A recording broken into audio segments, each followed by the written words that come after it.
नमस्कार दोस्तों, स्वागत है आपका अपने YouTube चैनल श्री शिव ज्योतिष केंद्र में। आज हम बात करेंगे कुंडली में जो उच्च के ग्रह अगर किसी के होते हैं तो वह कैसा रिजल्ट्स देते हैं या किस चीज़ से रिलेटेड उसके फल मिलते हैं, इस बारे में आज हम चर्चा करेंगे। तो सबसे पहले आपके सामने एक ये लग्न कुंडली हमने बनाई हुई है। लग्न कुंडली का मतलब होता है पहले भाव में अगर लाल लिखा हो या ऊपर की साइड में लग्न कुंडली लिखा हो तो वह लग्न कुंडली होती है। तो इसमें सबसे पहले हम बात करते हैं सूर्य की।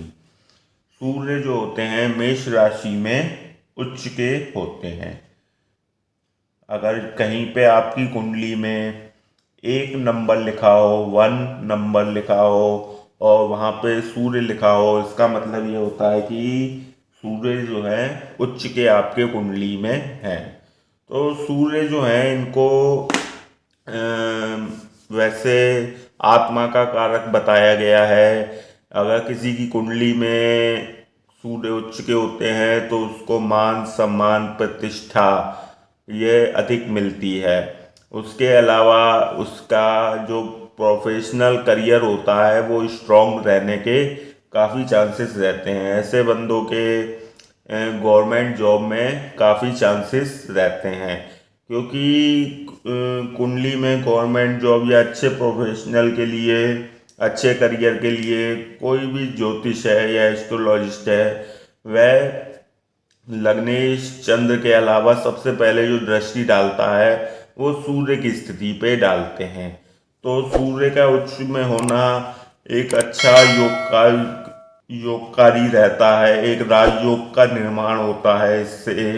और सूर्य को आत्मा का कारक बताया गया है, पिता का कारक बताया गया है। ऐसे व्यक्तियों के अंदर जो सेंस पावर होती है वो बहुत हाई रहती है जिन लोगों का सूर्य उच्च का होता है, और उनका सिक्स सेंस काफ़ी हाई होता है। और इसके अलावा उनके पिता से या सास से संबंध अच्छे रहते हैं, और मान सम्मान प्रतिष्ठा, वह समाज में एक प्रतिष्ठित व्यक्ति के रूप में रहता है। और इसके अलावा सूर्य से हम एंटीबॉडीज देखते हैं। रोग प्रतिरोधक जो क्षमता होती है व्यक्ति के अंदर वो बहुत स्ट्रांग रहती है, क्योंकि सूर्य के अंदर को रोग प्रतिरोधक क्षमता का भी कारक बताया गया है। ऐसे लोगों की जो रोगों से लड़ने की पावर होती है, क्षमता होती है, वो औरों के मुकाबले अधिक रहती है।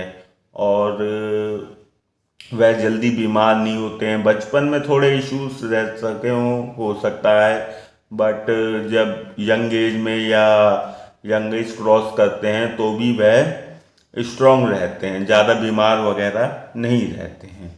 तो यह सूर्य अगर उच्च के हों तो ये परिणाम देखने को मिलते हैं। बाकी किस भाव में हैं आपकी कुंडली में उस पर डिपेंड करता है। बेसिक जो मोटे मोटा है इसके अच्छे रिजल्ट्स मिलते हैं वो यही मिलते हैं। अब बात करते हैं चंद्र की। चंद्र जो होते हैं अगर आपकी कुंडली में कहीं पे 2 नंबर लिखा हुआ है और वहाँ पे चंद्र या मून लिखा हुआ है तो इसका मतलब आपकी कुंडली में चंद्र जो हैं उच्च के हैं।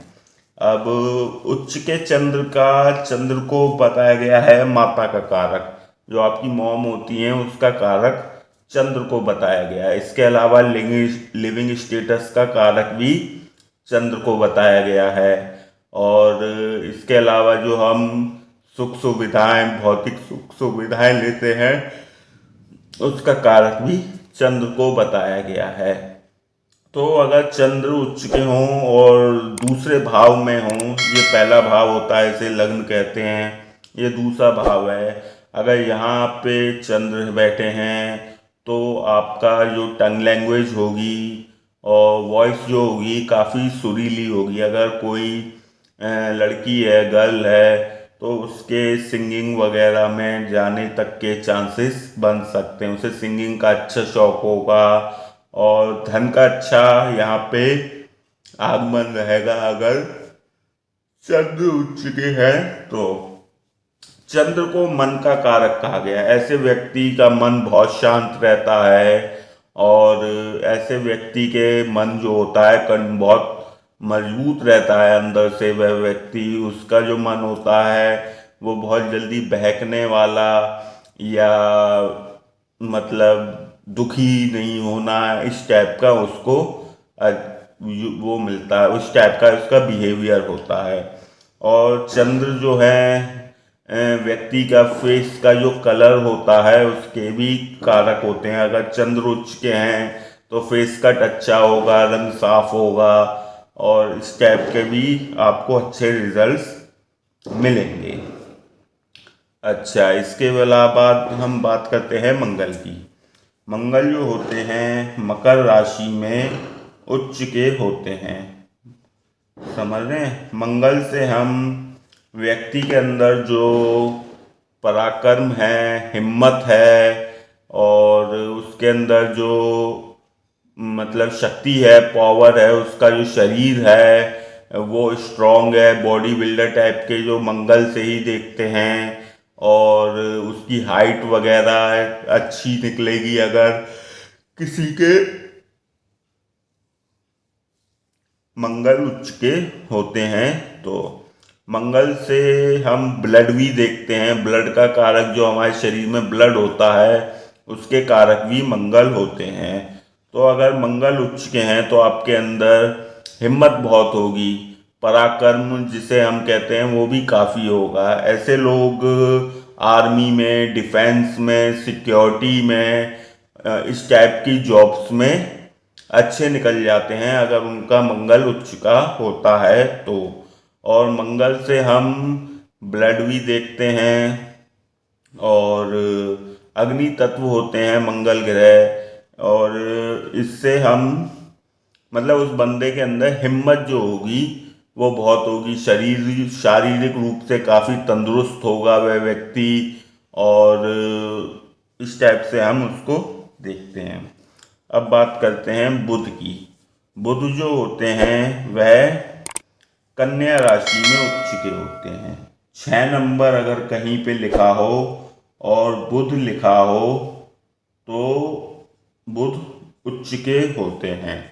बुध से हम हमारे शरीर के अंदर जो नसें होती हैं वह बुध से ही देखी जाती हैं। इसके अलावा जो हमारी बुद्धि है, जो हमारी थिंकिंग है, मेंटलिटी है, यह सब बुध से ही देखी जाती है। किसी का बुध अगर उच्च का होता है तो ऐसे व्यक्ति में बुद्धि जो होगी उसकी और उसका जो दिमाग होगा वो काफ़ी तेज होगा मतलब। और उसके जो विचार होंगे, जो उसकी थिंकिंग होगी, मेंटलिटी होगी, वो काफ़ी स्ट्रांग होगी। मतलब मेंटली रूप से वो व्यक्ति काफ़ी स्ट्रांग रहेगा। और इसके अलावा हम बुध से उसके नसों का, जैसे शरीर के अंदर जो नसें होती हैं जिसमें ब्लड चलता है, नर्वस सिस्टम काफ़ी स्ट्रांग होगा उस व्यक्ति का। उसे कभी जैसे नर्वस सिस्टम से संबंधित या बीपी से संबंधित प्रॉब्लम्स कम रहती हैं या नहीं भी रहती हैं। तो ये बुध का था। अगर गुरु किसी के उच्च के होते हैं तो अब बात करते हैं गुरु कर्क राशि में उच्च के होते हैं। कहीं आपका 4 नंबर लिखा हुआ है और गुरु लिखा हुआ है तो गुरु उच्च के माने जाते हैं। गुरु से हम व्यक्ति के अंदर जो ज्ञान होता है, नॉलेज होती है, उसको देखते हैं। आत्मसम्मान, सेल्फ रेस्पेक्ट भी हम गुरु से ही देखते हैं।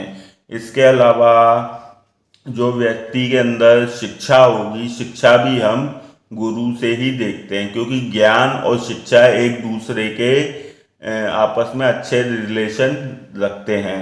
इसी प्रकार गुरु जो हैं शिक्षा के कारक हैं, संतान के भी कारक बताया गया है गुरु को। और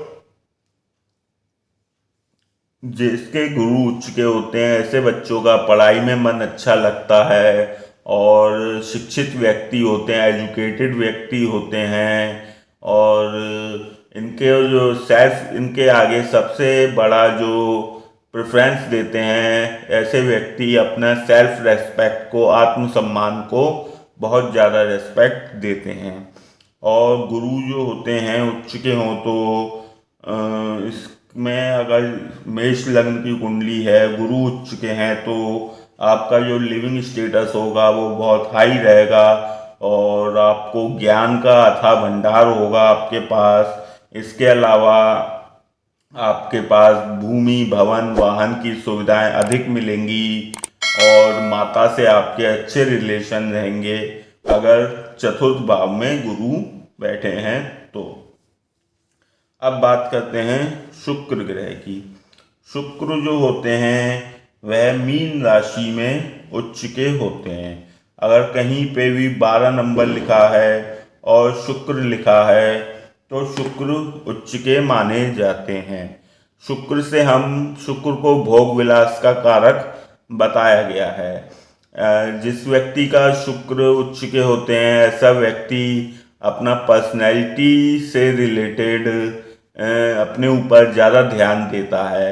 ऐसे लोग गुड लुकिंग और मतलब दुनिया के सामने, समाज के सामने जो खुद को प्रेजेंट करेगा वह एज आ गुड लुकिंग के मामले में पेश करेगा। वो उसे अच्छे कपड़े पहनने, परफ्यूम्स लगाने, बन ठन के रहना, स्मार्ट बन के रहना, चाहे वह लड़का है या लड़की, उसका फेस कट बहुत अच्छा होगा और पर्सनैलिटी के मामले में वह व्यक्ति बहुत ही मतलब अच्छा खूबसूरत पर्सन होगा और उसके अंदर लग्जरी लाइफ जीने का शौक होगा। मतलब बहुत उसके जो ख्वाब होंगे एज अ सेलिब्रिटी लोग जैसे रहते हैं उस टाइप से वह अपना जीवन यापन करना चाहता है और इस टाइप का उसको रिजल्ट्स मिलेंगे अगर किसी के शुक्र उच्च के हैं तो। शनि जो होते हैं वह तुला राशि में उच्च के होते हैं। कहीं पे अगर 7 नंबर लिखा है और शनि लिखा है तो शनि उच्च के होंगे। शनि को न्याय का देवता बताया गया है, कर्म का कारक भी बताया गया है। ऐसा व्यक्ति न्याय प्रिय होता है और उसको जैसे लॉ के क्षेत्र में, कानून के क्षेत्र में, इस क्षेत्र में लोग काफ़ी निकल जाते हैं। जज बनने का योग जो होते हैं ऐसे लोग इस लाइन में काफ़ी निकल जाते हैं। और इसके अलावा कर्म का कारक बताया गया है। जो हमारा करियर होता है, कर्म है जो हमारा, उसके कारक जो हैं शनिदेव बताए गए हैं। तो ऐसे व्यक्ति का करियर अच्छा रहता है अगर यह सप्तम भाव में और तुला राशि में केंद्र में अगर हों और मकर, कुंभ या तुला राशि में हो तो शश योग का निर्माण होता है एक, और ये काफ़ी योगकारी योग है शश योग। और इसमें मैरिज में थोड़ा डिले हो सकता है।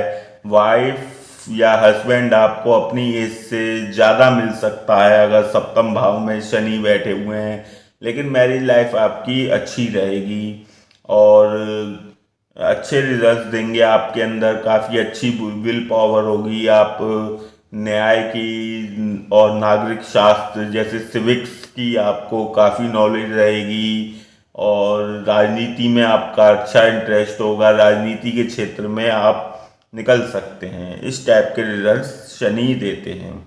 राहु और केतु जो हैं यह एक छाया ग्रह हैं। यह मिथुन राशि और वृषभ राशि में उच्च के होते हैं। मतलब अगर कहीं पे 2 नंबर या 3 नंबर में राहु बैठे हैं, राहु और यहाँ पे केतु हैं 8 नंबर या 9 नंबर में, तो राहु केतु उच्च के होते हैं। राहु केतु से हम, वैसे लोग डरते हैं राहु से कि ये काफ़ी बुरे रिजल्ट्स देते हैं, या ऐसा नहीं है। राहु अच्छे रिजल्ट्स भी देते हैं, बुरे रिजल्ट्स भी देते हैं, लेकिन फिर भी अच्छे ग्रह हैं राहु का एक जो बेस हमने देखा गया है कि राहु एकदम से रिजल्ट्स देते हैं, अचानक जिसे हम कहते हैं कि किसी की शादी नहीं हो रही है और अचानक से राहु की दशा आ गई, तो अचानक से उसकी झट मंगनी पट ब्याह वाला काम तक राहु करवा सकते हैं। अचानक आपको धन लाभ दे सकते हैं। और अचानक से जो हमारी लाइफ में कुछ अचानक अगर किसी का प्रॉपर्टी का है तो उसे अचानक से कोई भूमि मिल गई या अचानक से उसने वाहन खरीद लिया, इस टाइप के रिजल्ट जो सडनली हमारी लाइफ में हो जाता है, उस सब के कारक जो होते हैं राहु होते हैं। राहु का एक ये भी कहा गया है जो देते हैं अचानक से देते हैं और अचानक से ही वह चीज़ वापस भी ले लेते हैं। और राहु जो है हमारे अंदर जो चालाकी होती है, क्लेवरनेस जिसे कहा जाएगा, उसके कारक होते हैं। अगर किसी का राहु उच्च का होता है तो वह बहुत ही ज़्यादा फितरती और चालाक व्यक्ति होता है। मतलब वो बंदा कहीं किसी से धोखा नहीं खा सकता, इतनी ज़्यादा उसके अंदर दुनियादारी की समझ होती है, इतनी ज़्यादा वो चालाक होता है। तो इस टाइप के जो रिजल्ट्स देते हैं, जो हमारी लाइफ में अचानक सी घटनाएं हो जाती हैं, चाहे वो शुभ हों या अशुभ हों, तो ऐसे रिजल्ट्स जो देते हैं वह राहु और केतु का काम है। केतु जो हैं उच्च के हों, केतु को मोक्ष का कारक भी बताया गया है। अगर किसी के द्वादश भाव में केतु आ जाते हैं तो उसको मोक्ष का कारक, मतलब मोक्ष के उसके काफ़ी चांसेस रहते हैं। और केतु जो हैं इनका ये भी कहा गया है राहु और केतु का कि जिस भाव में बैठे होते हैं राहु, उस भाव से रिलेटेड ही एक टाइम ऐसा आता है लाइफ में कि उस भाव से रिलेटेड ही हमारा जीवन उसके लिए ही समर्पित हो जाता है। फॉर एग्ज़ाम्पल, अगर 4th हाउस में राहु हैं तो हम जो एक टाइम लाइफ में ऐसा आएगा कि अपने घर परिवार के लिए ही जीवन जिएंगे, यही हमारा एम होगा और यही हमारा लक्ष्य रह जाएगा। केतु से ये कहा जाता है कि जिस भाव में केतु बैठे होते हैं उससे व्यक्ति का मोह खत्म हो जाता है लाइफ में। सपोज करो 5म भाव में केतु बैठे हैं तो ऐसा कहा जाता है कि लाइफ में ऐसा भी टाइम आएगा कि आपका अपनी संतान से मोह खत्म हो जाएगा या संतान ही आपको धोखा देगी, इस टाइप का बताया गया है। तो यह वीडियो में मैंने आपको बताया कि उच्च के ग्रह कैसा रिजल्ट्स देते हैं। होप करते हैं, आशा करते हैं आपको वीडियो पसंद आई होगी। वीडियो पसंद आई हो वीडियो को लाइक करें, शेयर करें, कमेंट करें। कुछ भी समझ में नहीं आए आप पूछ सकते हैं। आप हमें फेसबुक पे भी फॉलो कर सकते हैं, लिंक हमारा अबाउट सेक्शन में दिया हुआ है। श्री शिव ज्योतिष केंद्र के नाम से आईडी है। अगर आप वहां पे कुंडली दिखवाना चाहते हैं तो आप अपनी कुंडली भी दिखवा सकते हैं। आशा करते हैं वीडियो आपको पसंद आई होगी। वीडियो को देखने के लिए बहुत बहुत धन्यवाद आपका। आपका दिन शुभ हो।